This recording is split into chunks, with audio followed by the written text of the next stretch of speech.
Hopefully, it's not Christian. Hope you guys are having a good service so far and a memorable summer. I can tell you the highlight of my summer is right there. Me and my mother had a chance to go on The Price is Right.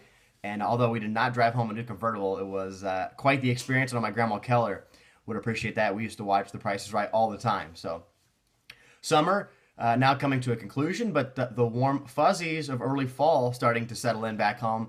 I know, so that's a great time when the weather changes a little bit and the leaves will start to fall. You know, there was a bookstore right by my studio, a recycled bookstore where you could donate books, come in and buy it for $1. I've used it plenty of times. I'll keep on using it. But Jesus Calling, this devotional book that I bought for what I know is the best dollar I've ever spent. That was a few years back, and I try to read passages each day. Just a quick passage. It basically would be if Jesus was talking directly to you. There was one recently that really struck me. It says, spend time with me for the pure pleasure of being in my company. I can brighten up the dullest of gray days. I can add sparkle to the routines of daily life. This is where it gets interesting. You have to repeat so many tasks day after day.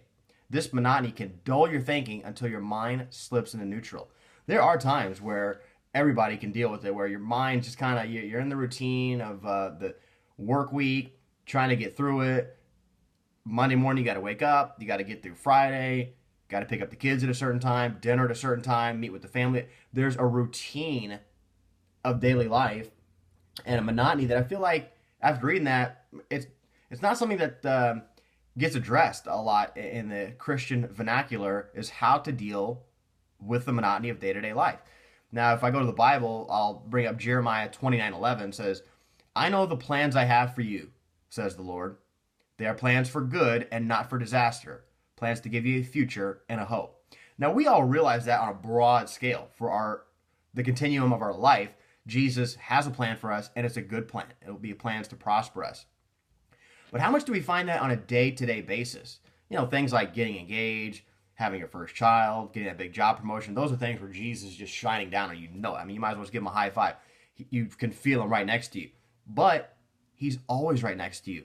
Whether that be you're getting up and driving to work on Monday, trying to get through the end of the week, just having somebody take your order at a breakfast diner, whatever it may be, Jesus is still always with us.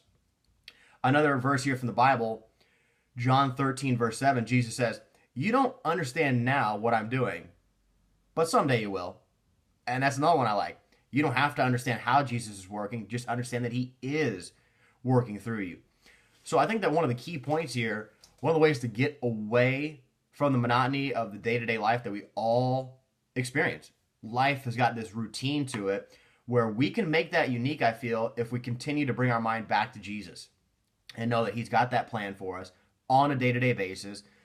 I just feel like every person that we come into contact with is a chance, even for just the briefest of times, to have an impact on them, to show that compassion, the eye contact, the feeling, the focus on that person, and not just kind of being scattered and waiting to go to the next deal.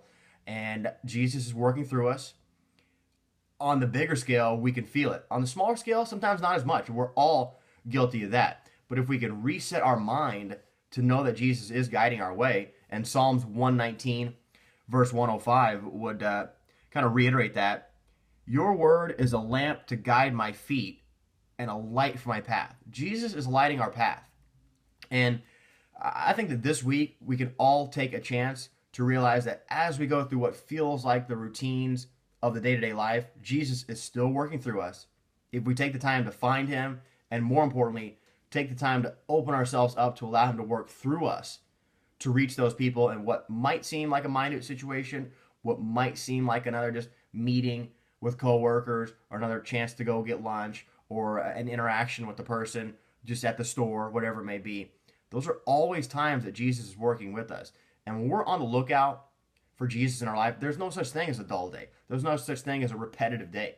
Jesus is into renewing each day, finding us a different light, and also working through us to reach others. So as we look at this week, I don't think any of us should be apprehensive or, sometimes a little bit weary of what is to come, the routine of the weeks. Let's take the time to pause a little bit, reset our minds on Jesus consistently throughout those day-to-day routines. We'll find him, and he'll find others through us. So as we go to the communion table today, I just hope that Through Jesus, nothing is ever going to seem standard or repetitive. Every day with Jesus Christ can seem unique.